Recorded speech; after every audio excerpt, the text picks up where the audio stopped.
My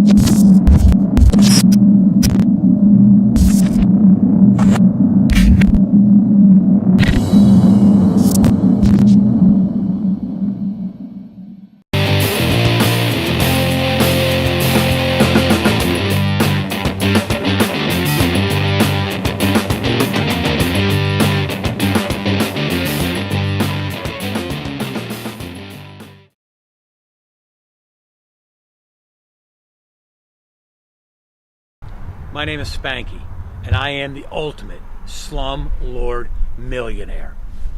I've been following an auction company for many years. They sent me a flyer. They were going to auction off a bunch of press properties in Danville, Virginia, in a middle-class neighborhood. I did some research on the properties. I saw a great deal of potential. I went to the auction. 5 people were there, including myself. No one bid on the houses but me. They were looking for a bid. Well, I felt pretty generous that day. I started out the bid at $500. The auctioneer was amazed. He said, "Spanky, $500? I can't sell you 11 properties for $500. The owner, he'll go nuts." I said, "Well, that's the bid. This is an absolute auction. I'm here. I'm the only bidder." Well, that day I went up to $1,000. So here's the deal. I bought 11 houses for $11,000 in Danville. The auction closed. I gave him 10%, gave him $1,000 that day. Then I went to him and I said, these properties in such disrepair, I need a little time to pay for these 11 houses. So what I did is, and he was very generous, I offered him $3,000 a month for a 3-month period of time to do some repairs and get some tenants. The plan was to sell the properties for $25,000 each, owner that I would finance them for somebody. I wanted a small down payment, and I would structure the payments so it was cheaper than them renting a place. For instance, if the rent for the area was $500 a house, their payment would be about $350. The nice thing about this, I was going to put them on a 5-year call to give them 5 years in order to find permanent financing and for me to get paid. I had more calls than I could handle. The calls were phenomenal.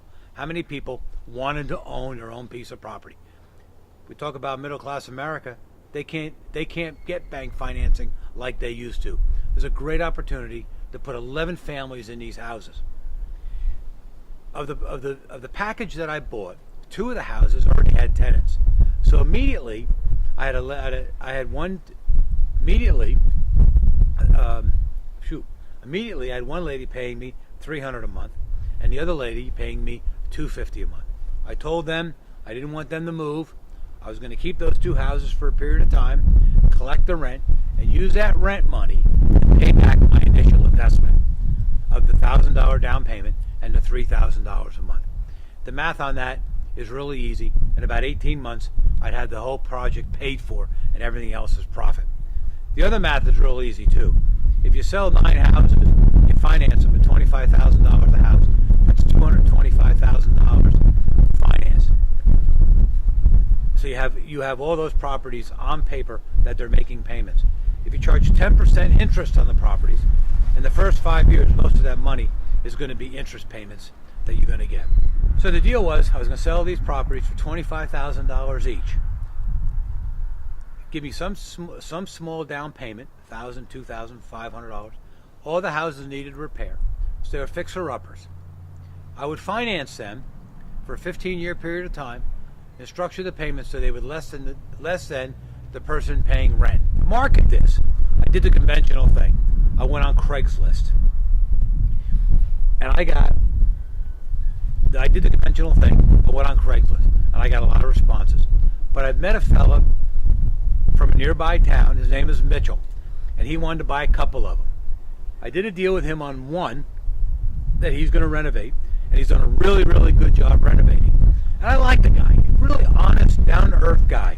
The key here, you never know who you're going to meet, what opportunities are going to present themselves around the corner, what windows are going to open for opportunity.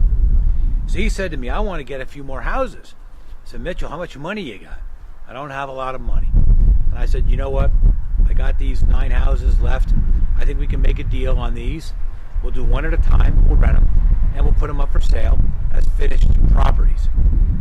In the meantime, he hired a worker. His name is Daryl. You're going to meet him in a few minutes. But I hired him to do some bird dogging for me. And bird dogging is where you pay somebody a finder's fee, a premium, to find you deals. So I offered him $500 a house. I offered him $500 a house to find any properties that were for sale under $5,000. He has found a lady in North Carolina that has 30 properties she wants to sell, all for under $5,000. I'm hoping about the $2,500 range. Remember my $5,000 rule. No house is worth more than $5,000, even the nicest house.